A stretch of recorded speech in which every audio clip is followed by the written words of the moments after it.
You are listening to This is Oklahoma, hosted by Mike Hearn, telling stories of Oklahomans and those that have made it their home. Before we get into today's episode, I want to tell you a little bit about our current sponsors, the Oklahoma Hall of Fame. As you well know, if you've been following This is Oklahoma, they've been a huge part of this podcast. So this podcast is presented by the Oklahoma Hall of Fame, telling Oklahoma story through its people since 1927. For more information on the Hall of Fame, go to www.oklahomahof.com and follow them on Instagram for daily updates at oklahomahof. Also, for the podcast, a new sponsor, RCB Bank. Since 1936, RCB Bank has offered progressive products and a friendly service. Come in today to find out more about their loan promotion on new, used, refinanced cars, boats, campers, and ATVs. Visit RCB Bank to learn more. RCB Bank, that's my bank. With approved credit, restrictions apply. Now, let's get into today's episode. What's up, guys? Welcome back to another episode of This is Oklahoma. Mike Hearn here, your host, back with another episode down at the Bedford studio today with Jim Connelly. Thank you for my gifts. Thank you for coming down. It's funny to have, me being a Welshman, right, to be given, obviously your family heritage is from Ireland, and I'm really excited to dive into that because usually you have Irish families that come here. They don't usually come to the middle of the country, right? They go to, right, Boston and New York, and you always hear about the families up there. And but I appreciate you coming in, and I'm excited to hear about, the paving business that you guys have had since, 1907, which not many businesses in Oklahoma can say that. That's true. We the ancestors came in they came from Ireland instead of going to Boston or New York. They came to the middle of the country. Yeah. They came here in 1907, and of course, as everybody knows, Oklahoma became a state in 1907. Mm-hmm. They came to El Reno, and El Reno at the time had the headquarters of the Rock Island Railroad. Okay. And the major means of transportation at that time in the state, there were no roads, was rail. So they came and set up a company in El Reno, and they did work for the Rock Island Railroad. Yeah, all over the state. They went to, and even outside of there, they went to Coffeyville, Kansas, and did a lot of brick streets. Back then, there were brick paver streets. There was not a lot of concrete and asphalt streets. There were brick paver streets. The two guys that came over were Morgan and Andy, and they were my great-grandfather and great-great-uncle. Okay. And then from them, my grandfather, Andy, and his brother, Jim, were involved. And then when they passed away, my dad, Jim, was Jim Sr., my dad. Yeah. And then, of course, me, and then I have two sons, Andy and Morgan. So I'm fourth generation and they're fifth generation. Yeah, which I mean, you're right. It's cool to have that, right? To have that family tradition and going back. And I read, on the website for people, if you want to go and look at the story, I'll put it in the description below. You guys did the first highway, right? Yes. A lot of it's hearsay and passed down to me. I mean, it's never written, but everyone told me, and even in the obituary of I think it was Morgan's obituary in the 1940s, there was a insert there that we did the first concrete highway in the state of Oklahoma from Bartlesville to Dewey. Right. That's cool to have. I mean, like you said, it's family history, it's family legacy, and it's, cool to have that and continue on, the business. And now, like I said, you have your two sons that are doing it too. Yeah. Have you been back to Ireland yet? No, I haven't. I wish I could. My father went there, and he said it was the most remarkable place he'd been. He said he'd never seen so many different shades of green in his life. Yeah. And he used to talk about going in the pubs and getting a pint and. Right. And, totally different. He loved it there. He kissed the Blarney Stone, and but maybe it's on the bucket list. I'll go there one of these days. I mean, when they open things back up, right? Yeah, I don't know. Is it still down? Pretty. Yeah, I think there are ways you can get home through it. Or for me, I can get back through it. Yeah. You just got to go. They haven't directly opened it from the States to the UK, but you can easily. We almost went one time. We're really big Notre Dame fans, and our two oldest daughters play tennis there. Yeah. And my wife Vicky, her three oldest brothers went to Notre Dame, and her sister went to St. Mary's. So we're big Notre Dame fans. Big Irish fans, yeah. About 8 or 10 years ago, I'm not really sure what the date is, Notre Dame played Navy in Ireland. Wow. And we were hoping to go there, but we didn't. Yeah. So hopefully they get to do that again, right? Yeah. That would be a great trip. Yeah. And I know you said you're not a golfer, but having your son that's a tennis players in the family and golfers in the family, there's plenty of good golf in Ireland. I guess that's what I've heard. That's what I've heard. So My much wife good would like golf in that. She Ireland. loves golf. Yeah. So I guess you growing up then, you were born in El Reno as well, were you? No. They headquartered in El Reno, and then in the teens, they moved to Oklahoma City. Okay. Moved the business to Oklahoma City. So since the teens, they were 1624 West Grand. Well, Sure. Grand now is called Sheridan. Yeah. But they moved there in the teens, and then they moved to our current location in 1960. So I was born in Oklahoma City, and I've lived here my whole life. Yeah. And obviously a completely different upbringing for you compared to your sons and your grandsons as well.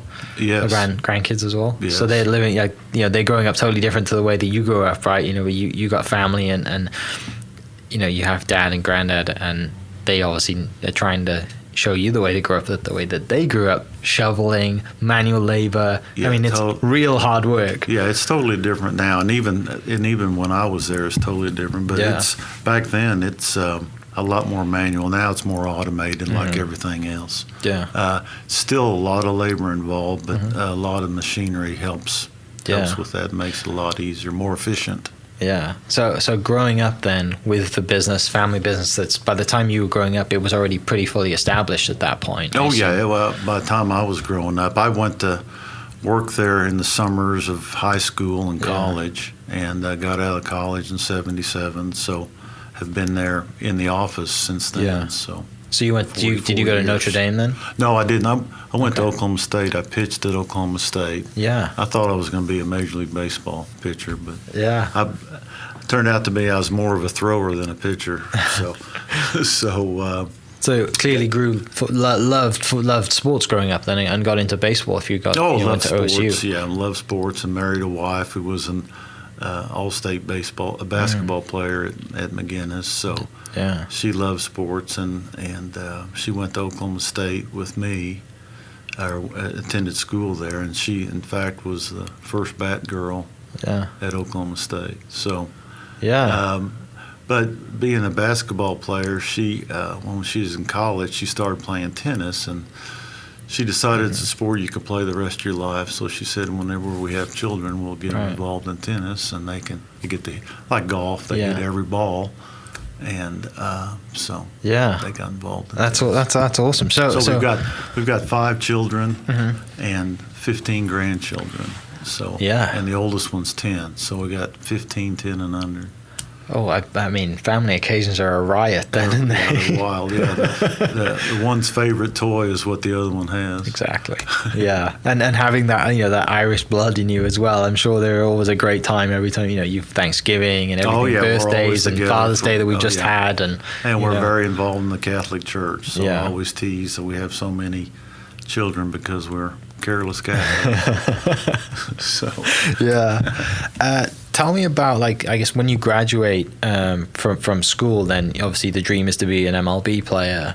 What was your degree when you got in school? Well, I was in the business side. Okay. And but I wasn't involved in engineering or anything else. So construction management minor, and got out of school. We got married, got out of school in 77, and so I've been in business ever since. So even when you went to university, you were kind of, I'm going in the family business if baseball doesn't work out, or Yeah, well, I think that was always, from early on. I worked there in the summers of high school and college, and I always knew that that was what I was going to do. Sure. If baseball didn't work out. So. So graduate and head to work then. Head to work, in May of 77. Yeah. So. How was that walking in? You're not wet behind the ears because you've been doing this all the in the summers. Oh, it's and a lot working different in it. working inside than it is now. But the good thing about it, most of the people that were there when I was working in high school and college were still there when I got out of college. So nothing had really changed. Yeah. So and they knew I was able to work. I had some amount of respect because I was out there working with them, doing the same things they were doing. Yeah. Running jackhammers, shoveling 300-degree asphalt in the 100+ degree heat in Oklahoma. So I've been doing the same thing they're doing. So luckily, I knew most of them. So. Yeah, it'd have been a totally different scene if you'd have just come in from college without working in high school and gone straight into the office. Yeah, that causes a lot of resentment. That's not a good scene, is it? No, it's not. Yeah. So, and we're lucky that we have a lot of guys working for us. In fact, last week we had a guy retire that had been with us since 1975. So he'd been there 46 years. Yeah. So, and we've got people working there whose dads worked there, whose grandddads worked there. Yeah. So our employees are, the number one factor in our success over the years. If it wasn't for them, we wouldn't have any. Yeah. You mentioned, doing a lot with the church. Tell me a little bit about that, and kind of like, does that come from, like, who was that? Just from generation, like granddad had always helped back, giving back, and everybody's always given back. Yeah. They're very, very loving towards the Catholic Church. Anything that they volunteer, anything that they champion, they really wanted to work at. My grandfather, my father, and we try to do the same too. I've always heard the quote that the Lord will not be outdone in generosity. So we always try to give back. Yeah, we've been so fortunate and blessed that we think that we need to do. Yeah, well, and you go, like I said, I'm sure McGuinness is a huge part of and a friend of mine was a football coach at Mount St. Mary as well. And he told me, like, it was just an awesome place to be. So much support, and and the building's so historic as well. And they're probably the same with McGuinness too. It's just the history that comes with it, right? And it's great to be a part of that, and to have those places that you can give back to, amongst others. Must be very kind of it's very great. Yeah, gratifying. My wife and I both graduated there, and 5 children, and our 5 children graduated there. Yeah. So. Yeah, and then we've got a number of friends, of course, that have gone there. Right. What was it like when kids say, we want to go to Notre Dame, and kind of that whole side of, that how much like Notre Dame ties into, being Irish and having that heritage and stuff? What was that like? Well, it was great. Of course, they grew up Notre Dame, and Notre Dame is the Catholic university in the country, or it's not the only Catholic university, but it's with their football program being the way it is over the years, it's always identified as the university, the Catholic university in the country. Yeah. And, they all, luckily enough, the 2 daughters went to school there, and they were able to get their education paid for by playing tennis. And my wife and I really enjoyed that because we were able to go back and kind of relive our second college experience through them at Notre Dame, and then the other kids too. Tulsa and OU. Yeah. So for people listening, it might be tough, like, thinking, this is a construction business, a paving business, but I'm sure you guys have so much impact in the city and the state that most people don't even know. Tell us a little bit about, like, the work that you guys have done in the city, and how the city has, I guess, evolved, because Oklahoma City has been growing even since I've been here, but obviously it's grown a lot since you've been here, and you've seen the expansion of highways and the turnpike and all this other stuff that's going on. What's kind of some of the highlights, I guess, that you've had for the business? We've kind of found a niche. We're smaller than the big contractors and bigger than the small contractors. So we do a lot of commercial work, some city work, but mostly commercial. So over the years, we've done work at Will Rogers Airport, Penn Square Mall, years ago, and the church at 36th, and we've got videos of us working at the church at 36th and Walker, the big dome church at Northwest 36th and Walker, and do shopping centers, residential streets. We basically do anything and everything we can. Yeah. About 10 years ago, we bought a ready-mix concrete plant, and then we started a ready-mix concrete business. So we're in the ready-mix concrete business now, and supply our own concrete and a few other people around town we supply concrete to. Does the paving and concrete business follow kind of like, the oil field or whatever, or was it kind of pretty steady? Like how I mean, because I know nothing really about, like I said, the business itself. What's that like through the years of going through, everyone peaks and valleys and, tough times or whatever? There are always peaks and valleys. Yeah. A lot of times when the price of oil is way up, asphalt is directly related to the price of oil. So if the price of oil is escalating, so will the price of asphalt. Yeah. And right now we're in a cement shortage, so we're allocated so much cement a week. Okay. Because the plants around here were down during the big freeze of February, and so 2 big plants in Texas, one in New Mexico and one in Arkansas were down. So they're allocating cement, so that's a big problem. Yeah. It's amazing when, just thinking about stuff that affects the business, you're like, that shouldn't, but I guess having a freeze and you're like, how has this happened? And, you don't expect to have that. I mean, with a ton of snow, didn't we? It's so much snow. That it affects. So weather directly, very directly affects our business. If you can't, if it's too wet or too cold, and even like, now, why do we do that? And even now, if it's too hot, you have to you got to make allowances for that and start early, right? And try to beat the heat. Yeah, I'm sure there's a lot more that goes into it than people think with, pouring concrete and footings and everything that, like I said, you talk about temperature. And I mean, when I was in college, we worked at a golf club, and they were doing a new fitness center, and it was 6 months behind because we had so much rain that the footings they dug was like a swimming pool for for so many months, and then you've got to wait for the soil, and it's not just there's no water there, now we can pull, but there's so much more that goes into it. Some of the contracts we have are school projects that have to be done with rain. I mean, school opens whether it rains or not, and if you're not completed with that project by that time, there's a lot of problems. So a lot of time in the summer, not so much this summer, but a lot of summers we have a lot of school projects that are under deadlines to get done. So it's always a headache when the weather's bad. You're like the most enjoying part of my year with the summer. The kids are all off. We're having a great time. And it's the most stressful part of your business. And we all, another thing I'd like to mention, I think in the 40s, we got involved. That would be my grandfather and great uncle. They became members of some unions, the Laborers Union, Cement Masons Union, and the Operating Union. And we're still members to this day. They got involved because they always thought a man needed to get to be paid a good wage so he could feed his family, buy a home, have money for retirement.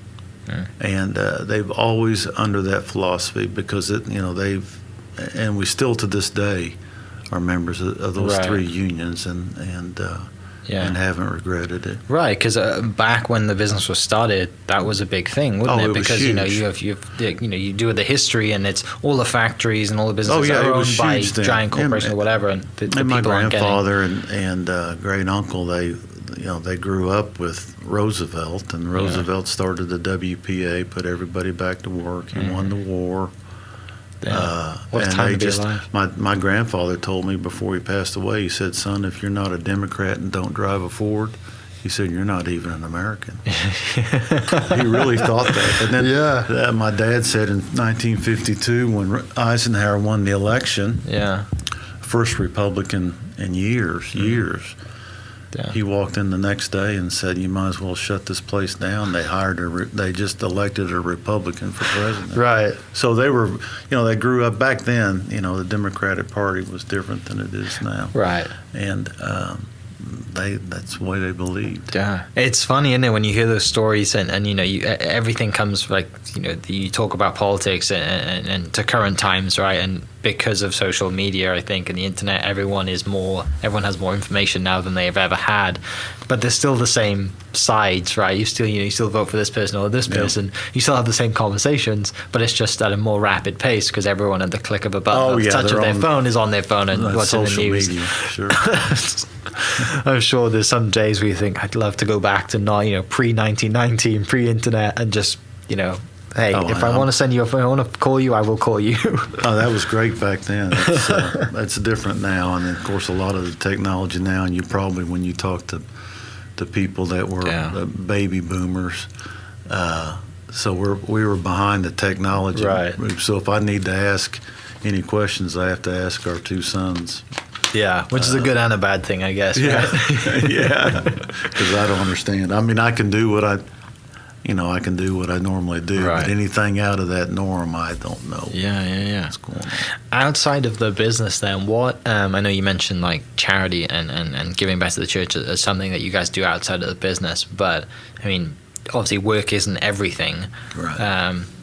What else do you guys love to do and kind of do for, I guess, the release and fun? And well, I try to exercise a lot. I think the best thing that they've done for me in this MAPS program is they put these senior wellness centers in, right. which is a really fantastic thing. Yeah. In fact, they're adding on to both of them and building more of them. Yeah.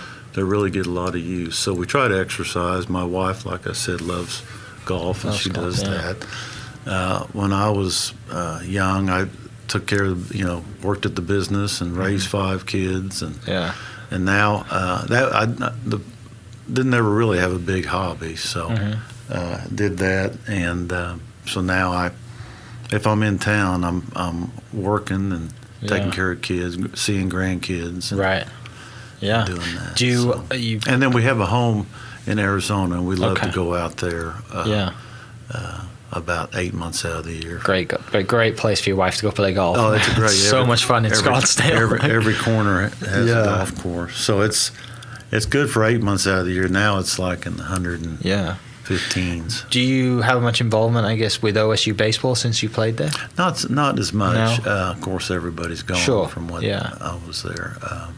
With the I saw a new stadium and stuff. I saw Coach Holder at the NCAA golf tournament. It was in Scottsdale, so we went and walked around one day, and I was talking to him. His first year of golf coach was 1973, and that was the first year that was my freshman year at Oklahoma State. So he came in and changed it, didn't he? Yeah, he did, and he's done some great work. He's been there a long time. Of course, it was a good golf program before he got there, but he just took it to another level. Right, and then you had McGraw that came in, and then who is there? Alan Bratton's there now. Yeah, right. And I mean, like I said, OSU's golf, record speaks for itself. They're fantastic. Their facilities at that time were, they played Lakeside Golf and Country Club and golf club course, and then they went to Stillwater. Yeah, there was no Casting Creek back then. No, there was no Casting Creek. Right. Yeah, and now it's one of the best facilities. But they always had good golfers, and so it's a good program. Yeah, one of the things that I came to mind as I'm kind of looking through the website that Andy sent me and everything is when you see movies, right? You see movies, you see Irish, and you see like. Specifically kind of like action movies that I enjoy watching. You see like Irish, and they're mostly in Boston or in New York, and you see, I think of like the Irish mob would be the right word for it, right? You think of construction and Irish mob and stuff like that. Does people ever say stuff like that to you? No, not to me. Not in Oklahoma, but like, do you know where I'm kind of coming from? Back in those days, that's what it was like, 1900s, right? The Irish were the laborers in the country at that time. The immigrants that came from Ireland, did a lot of the construction work. Yeah. And my wife's grandmother and grandfather, grandfather worked in the coal mine in southeastern Oklahoma. So in southeastern Oklahoma, a lot of the workers there were Italian. Right. So that was just back in a different time. Back in a different time. The immigrants then were the workers. So the Irish immigrants and the Italian. Yeah, I like I'm sure for you growing up, listening to your great granddad, your great uncle tell stories, or granddad tell stories of just what it's like and the things that happen, and I mean, it's a totally different world, isn't it? And it's totally you go back through your family tree, right? And there's so much stuff. Sure. There. Well, and then it hadn't happened now, but back in the early 1900s, they were discriminated against. Right. Much like a lot of Hispanic people are just discriminated against now. The Hispanic people are labor force in the country now. Right. Much like the Irish were back in the early 1900s, late 1800s. Yeah. And being Catholic on top of that, they were highly discriminated against. I mean, that was, Yeah. I mean, like I said, a different world. It was totally different. Yeah.